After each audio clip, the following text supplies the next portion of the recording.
ہمارے گھر کے قریب ایک ماسٹر صاحب رہتے تھے، نہایت شریف آدمی تھے۔ ان کی بیوی بھی شریف اور با اخلاق تھی۔ یہ متوسط درجے کے لوگ تھے۔ پھر بھی محلے کی کوئی ضرورت مند عورت ماسٹرنی کے گھر آ جاتی اور ان سے اپنی ضرورت بیان کرتی تو وہ اس کی مدد کرنے کی حد المقدور کوشش کرتی تھی۔ امی جان سے ان خاتون کی بہت بنتی تھی، دونوں ہم مزاج تھیں۔ کوئی دن ایسا نہ جاتا تھا کہ وہ امی کو کچھ نہ کچھ پکا کر نہ بھیجتی۔ والدہ بھی اسی طرح موسم کی ہر سوغات انہیں بھجواتی۔ ماسٹر صاحب بے اولاد تھے۔ ماسٹرنی سارا دن گھر میں اکیلی ہوتی، محلے کی کوئی عورت آ جاتی تو نہال ہو جاتی۔ امی جان مجھے اکثر ان کے پاس بھیج دیا کرتی کہ کام میں ہاتھ بٹانے چلی جاؤ اور درس قرآن بھی لے لینا۔ یوں میرا ان سے بہت واسطہ رہتا۔ وہ پابند صوم و صلات تھیں۔ میں نے کبھی ان کو بیکار بیٹھے نہ دیکھا، کسی نہ کسی کام میں مشغول رہتی تھی۔ اللہ تعالیٰ نے خوشحالی دی تھی، عزت بھی دی تھی، مگر اولاد کی نعمت سے محروم تھی، جس کا ان کو بہت قلق رہتا تھا۔ وہ مجھے اور میرے بھائی صابر کو اپنے بچوں کی طرح چاہتی تھی۔ عید بقر عید پر نئے جوڑے اور عیدی دیتی۔ اللہ تعالیٰ کو اپنے نیک اور اچھے بندوں سے پیار ہوتا ہے، شاید اسی لیے اپنے پیاروں کو جلد اپنے پاس بلا لیا کرتا ہے۔ ماسٹرنی جی بھی جلد اس دنیا سے سدھار گئیں اور ماسٹر صاحب اکیلے رہ گئے۔ کچھ دن وہ بے حد سوگوار رہے۔ امی جان اکثر کھانا صابر بھائی کے ہاتھ بھجوا دیا کرتی، مگر ایسے سلسلے زیادہ دنوں تک نہیں چلتے۔ ماسٹر صاحب کو کھانے اور دیگر گھریلو کاموں کے لیے بہت تکلیف رہنے لگی۔ تب ایک دن انہوں نے والد صاحب سے کہا کہ بھابھی جان سے کہو ہمارے لیے کوئی مناسب خاتون کا رشتہ تلاش کر دیں، ہمیں گھر کی دیکھ بھال کے لیے دقت رہتی ہے۔ والد نے امی جان سے تذکرہ کیا۔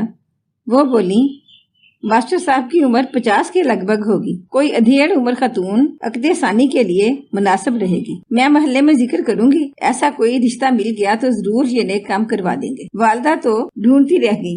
ایک دوست کے توسط سے ماسٹر صاحب کو عقد ثانی کے لیے رشتہ مل گیا۔ جھٹ پٹ بیاہ ہو گیا اور نئی بیوی ان کے گھر آ گئی۔ ہم بھی نئی بیگم کو دیکھنے گئے، دیکھ کر حیران رہ گئے۔ یہ نئی بیگم بمشکل 18-20 برس کی ہوں گی، خوش شکل، گوری چٹی اور فیشنیبل۔ ان کی چال ڈھال میں جیسے بجلیاں بھری ہوئی تھی۔ ہاتھ بھر کر کانچ کی چوڑیاں پہنتی تھی، سرخی، پاؤڈر، خوشبو کی شوقین، ایسا زیور پہنتی تھی جو کھنکتا ہو۔ ان کا نام نیلوفر تھا۔ سب کا خیال تھا نئی دلہن ہے، اس لیے اتنی بنی سوری رہتی ہے، لیکن نہیں، ان کا بناؤ سگار ہمیشہ قائم ہی رہا، نئی دلہن جیسا۔ اگرچہ شادی کو 4 برس بیت گئے تھے۔ میں اب ان کے گھر پہلے کی طرح نہیں جاتی تھی، کیونکہ ماسٹرنی کی بات اور تھی۔ امی مجھے نیلوفر کے پاس بھیجنا زیادہ پسند نہ کرتی تھی، انتہائی ضرورت کے تحت چلی جاتی تھی۔ البتہ صابر کو وہ کسی نہ کسی کام سے روز بلوا لیتی، چاہے بجلی کا بل بھروانا ہو یا نال ٹھیک کروانا ہو۔ پہلے بھی وہ ماسٹر صاحب کے اس طرح کے چھوٹے چھوٹے کام کر دیا کرتا تھا، اور اب بھی کر دیتا تھا، کیونکہ ماسٹر صاحب نے اس کو پڑھایا تھا۔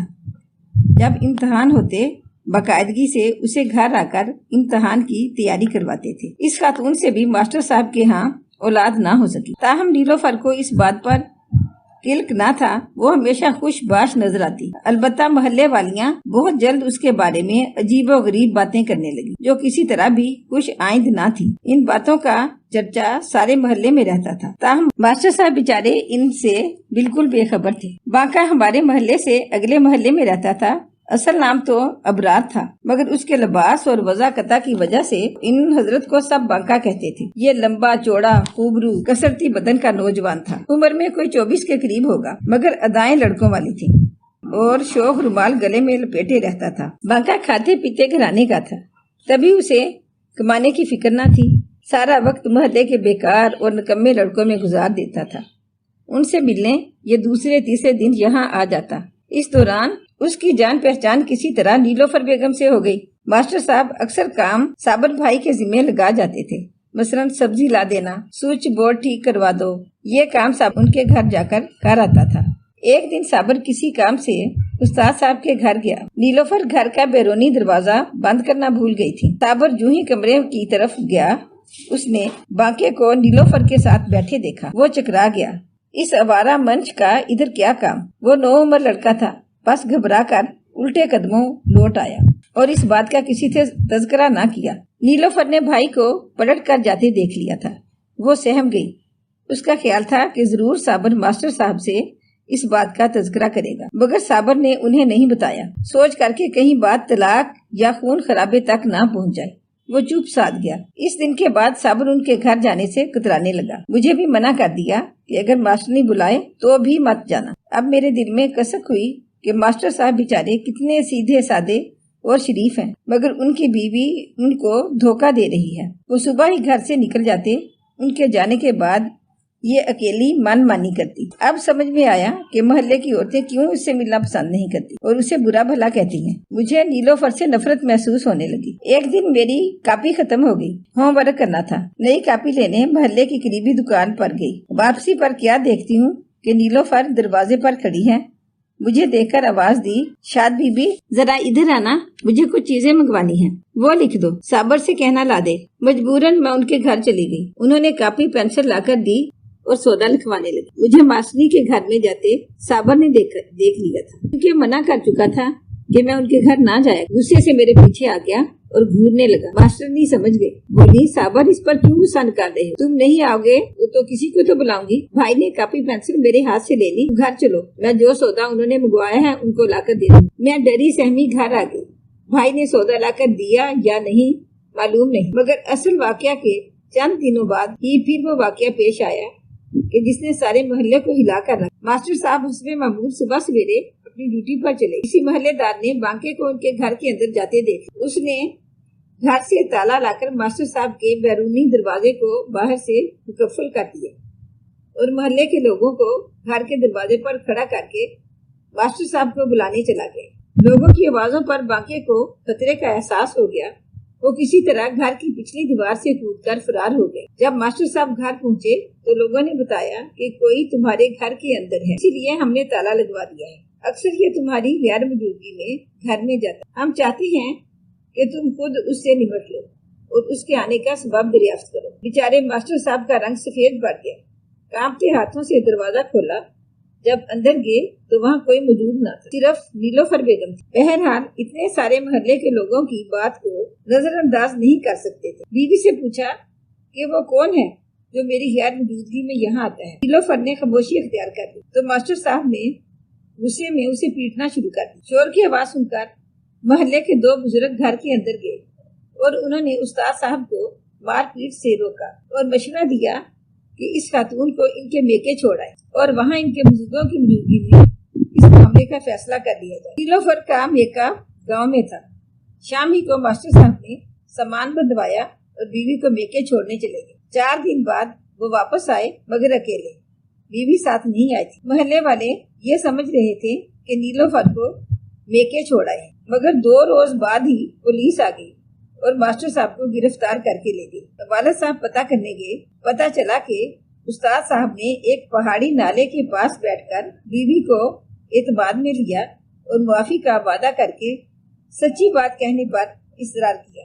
मीठी ठंडी बातें की और ये कसम भी खाई कि अगर तुम सच बताओगी तो जिसे तुम पसंद करती हो तलाक देकर तुम्हारी शादी उसी से करवा दो। वो बेवकूफ उनकी बातों में आ गई। बता दिया कि आपके साथ मुतमईन जिंदगी नहीं गुजार सकती। आप मुझसे उम्र में बहुत बड़े हैं। मैं औलाद की आरज़ू रखती हूँ। मुझ पर रहम करें और आज़ाद कर दें। मैं बांके के साथ शादी करना चाहती हूँ। ये बात मेरे वालिद और भाइयों को ना बताना, वरना वो मेरा नहीं आपका साथ देंगे और मुझे दोबारा आपके साथ जाने पर मजबूर कर देंगे। सारी राम कहानी मास्टर साहब ने ठंडे दिल से सुन ली और फिर उसी वक्त बीवी को बहते नाले में धक्का देकर उससे खलासी हासिल करने के बाद वो 3 दिन एक दोस्त के घर में सुकून से रहते रहे और चौथे रोज घर आ गए।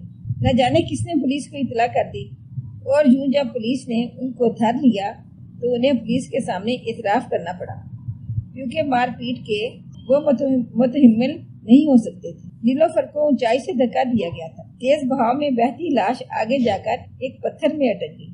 मास्टर साहब ने अपनी दानिश में नीलोफर का काम तमाम करके घर लौट आए थे, मगर लाश मिल जाने की वजह से उनकी बीवी के मेके वालों ने उनके खिलाफ रिपोर्ट दर्ज करा दी। इस तरह पुलिस इनको गिरफ्तार करके ले। मुझे आज भी ये सोचकर दुख होता है कि मास्टर साहब जैसे अच्छे आदमी के साथ हालात ने क्या सितम किया कि कत्ल जैसा जुर्म उनसे सरजद हुआ। काश नीलोफर अच्छी औरत होती تو ان کو जेल ना काटनी पड़ती। कुछ लोग ये भी कहते हैं कि मास्टर साहब को सोच समझकर दूसरी शादी करनी चाहिए थी। आखिर उन्होंने क्यों अपने से खासी कम उम्र लड़की से ब्याह कर लिया, और ब्याह किया तो इस बात का ध्यान न रखा कि हर लड़की को शादी के बाद औलाद की आरज़ू होती है। हर औरत औलाद की खुशी देखना चाहती है। अगर उनके यहाँ औलाद नहीं हो सकती थी तो किसी उम्र सीधा बेवा से ब्याह करते जिसके बच्चे होते, ताकि इस औरत का कलेजा ठंडा रहता।